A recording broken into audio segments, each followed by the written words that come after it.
Défense du cinéma et je porte aussi un projet de protéger l'ensemble des cinémas parisiens dans le plan local d'urbanisme. Toutes les librairies indépendantes, tous les cinémas indépendants doivent être protégés parce qu'ils sont l'âme de Paris, ils font le charme de Paris pour les Parisiens mais aussi pour tous les touristes qui viennent du monde entier. Et si on ne veut pas les voir disparaître, je crois qu'il est urgent de protéger ces lieux culturels.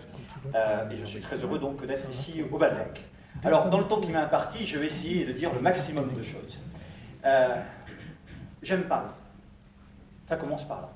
Parce que je suis un enfant de la campagne, venu de ma Corrèze. J'ai passé mon enfance et mon adolescence à Tulle. Et pour moi, Paris, ça a été la promesse de liberté, la promesse d'être libre.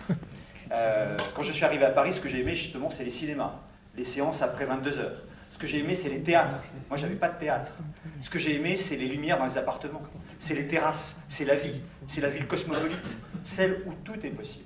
Et comme maire de Paris demain, je veux que Paris reste et une promesse d'avenir, une promesse de liberté, d'où qu'on vienne dans le monde, ou d'où qu'on vienne en France. Je crois que c'est très important et il y a beaucoup à faire pour ça.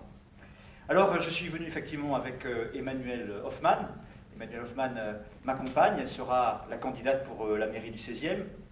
Et Caroline Bachelet est là, qui est une binôme aussi pour le 8e arrondissement de Paris. J'ai constitué un projet sérieux, un projet financé, avec une solide équipe compétente, ouverte, pour gouverner Paris, et gouverner Paris avec vous, avec tous les acteurs, et gouverner Paris avec les Parisiennes et les Parisiens. Je ne vais pas m'attarder sur le bilan, je pense que je vais plutôt aller sur les propositions. Mais force est de constater que notre ville peut mieux faire. Nous sommes une ville endettée, 10 milliards d'euros. 10 milliards d'euros d'endettement, c'est trop, la trajectoire est mauvaise, et le budget de cette année qui s'applique est un budget où les dépenses de fonctionnement continuent d'augmenter quand les dépenses d'investissement baissent.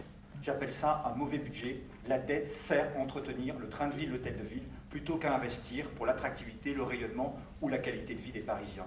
Et donc il va falloir réorienter des politiques pour que Paris soit mieux gouverné demain.